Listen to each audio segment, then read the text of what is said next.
Carol, fecha um pouquinho.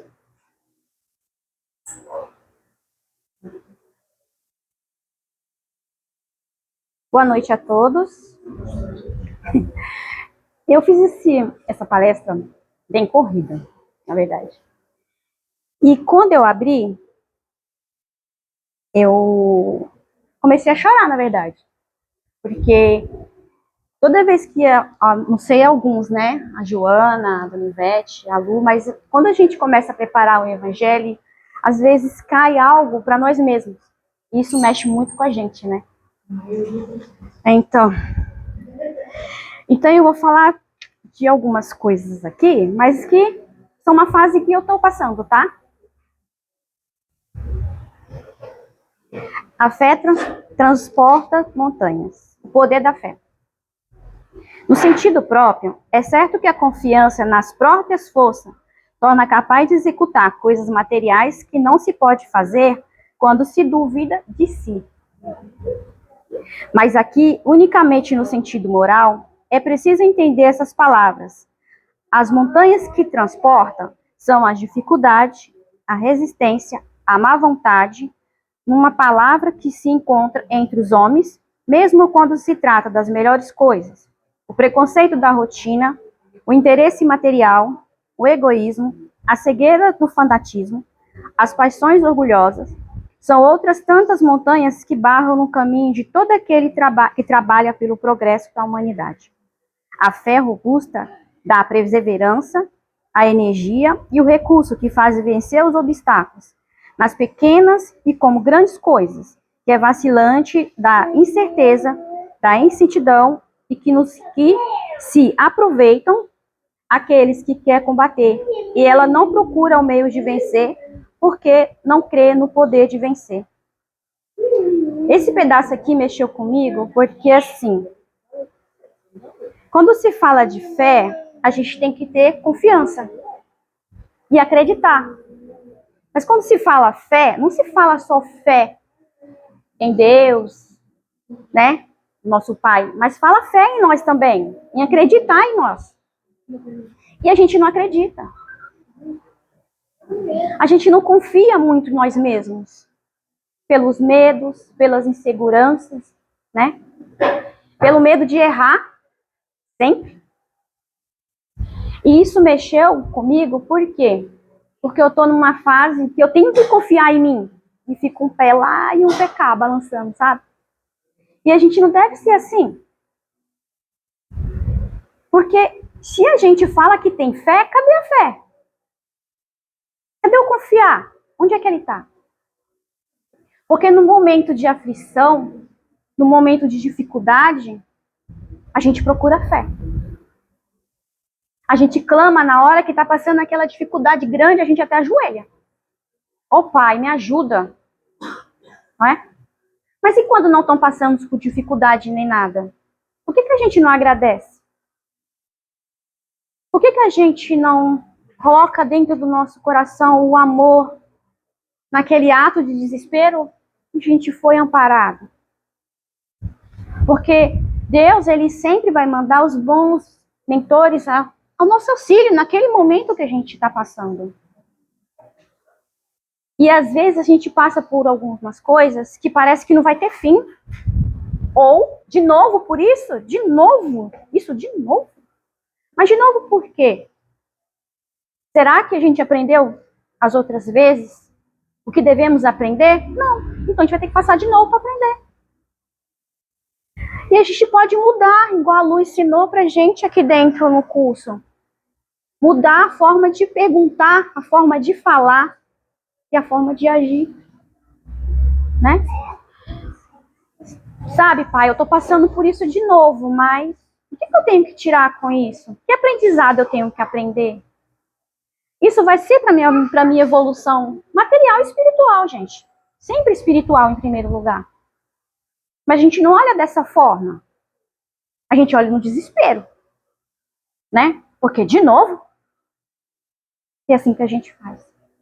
E a gente vai se machucando. E se machucando cada vez mais. Então, noutra percepção da fé, diz que da confiança que se tem no cumprimento de uma coisa, na certeza de atingir um fim, ela dá uma espécie de lucidez que faz ver o pensamento a fim de qual se tende no meio de atingi-lo. Sorte aquele que possui caminhar, por assim dizer, com certeza. No outro caso, ela pode realizar grandes coisas. E ela pode realizar grandes coisas.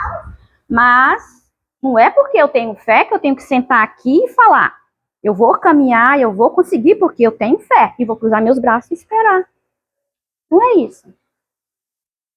A gente tem que levantar e ir atrás daquilo que a gente quer. Se a gente tem fé que vai conseguir chegar até lá, cadê a confiança da gente caminhar para chegar até lá? Por que a gente tem que sentar e ficar esperando? Será que vai vir a nossa porta e vai bater? Oi, cheguei, tô aqui? Não vai. Então, a gente tem que confiar, acreditar em si, confiar. Todos aqui, até eu, que sou trabalhadora, quando entramos nessa porta, o que a gente pensa? Eu vou sair de lá mais aliviado, mais leve. Isso não é confiar e ter fé que eu vou sair mais leve?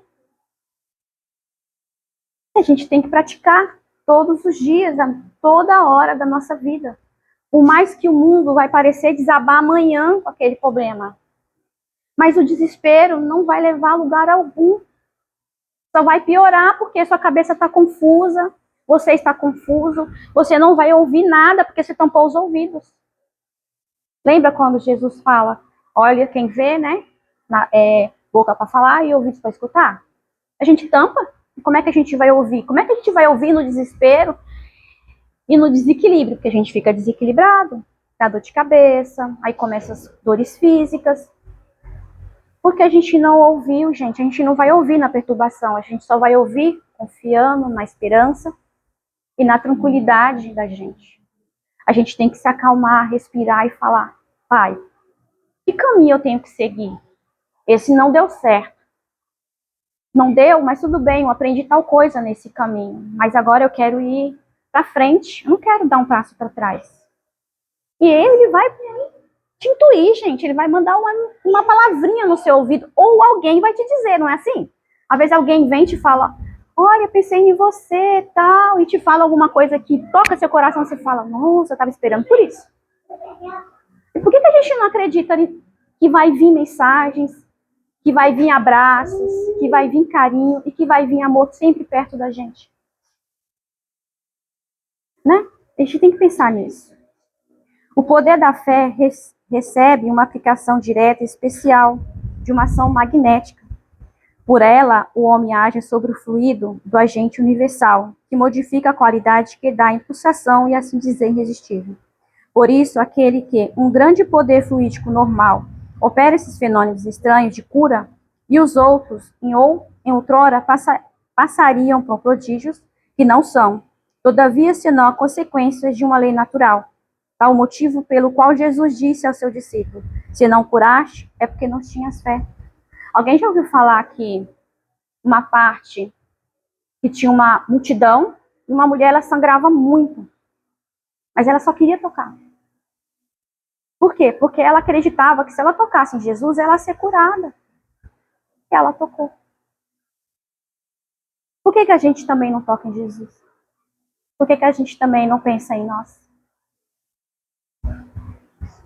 Por que a gente não começamos a acreditar mais em nós? Se amanhã está difícil, vamos acreditar. Vamos confiar.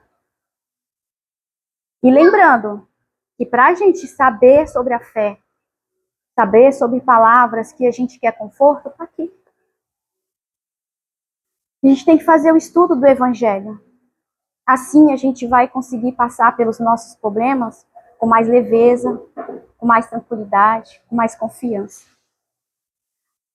Não sei se todos sabem, mas a Lu, ela dá um curso na quinta-feira sobre o Evangelho. E é maravilhoso.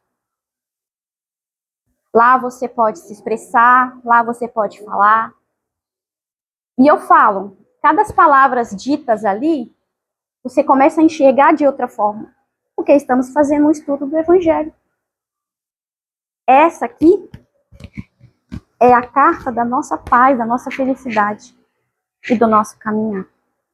Pense nisso. Quando vim aqui no Centro Espírita, como vocês falam, nessa casa maravilhosa, vem com a confiança que vocês vão sair daqui mais leves, mais tranquilos. E caminhe para fora e fala para aquele amigo do lado. Tudo na vida tem solução. Deus, Ele não te dá uma jornada grande sem saber que você vai conseguir caminhar para Ele. Ajude o seu próximo, convida ele para ele estudar e para ele vir, para ele participar, tá? Esse livrinho aqui, ó, eu tô lendo todo dia uma página à noite e bateu certinho com o finalzinho que eu vou falar hoje.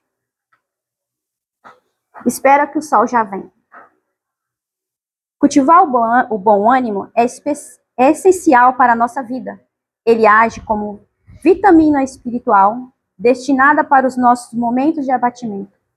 Todos enfrentamos diversas lutas diárias, perdas, frustrações, doenças, dificuldades financeiras, preocupações das mais variadas. Nesse momento, nosso ânimo acostuma se abater e nos fazer se sentir que estamos num labirinto, sem forças de encontrar saída. Tomemos mais cuidado para não abraçar o desalento, o derrotismo, não ficarmos com pena de nós mesmos, como se não houvesse outro destino para os nossos pés. Esses são os instantes que, se precisamos recuperar o fôlego, acionar a bateria da esperança e afirmar a nossa confiança em Deus, na vida, e ouvir Jesus falando em nossos ouvidos. Tem de bom ânimo? Eu venci o mundo. Precisamos colocar em nossos problemas numa expectativa otimista, pois Deus está sempre renovando tudo para o melhor. A fé ruim não é a fase final. A fase ruim não é a fase final. Ela é a preparação para uma fase melhor que está por vir. Desde que cultivemos o firmamento da esperança em dias melhores e fazemos tudo ao nosso alcance para que esses dias cheguem. O bom ânimo, em sua essência, vem de Deus, porque, sendo Ele a força suprema e que nos criou para o bem, faz vibrar dentro de nós a certeza que a dificuldade vai passar. Se mantivermos confiança e esforço de superação, bom ânimo é essencial para a vitória, porque ele potencializa nossas forças interiores. Fique com a canção de Legião Urbana. Mas é claro que o sol vai voltar amanhã, mais uma vez. Eu sei, escuridão assim pior, de doidecer gente sã. Espera que o sol já vem. Então o sol já vem, gente, mas é para todos. Não é só para mim, é para todos nós. Não esqueçam nunca. O sol sempre nasce para todos nós. Muito obrigada. Fiquem todos com Deus.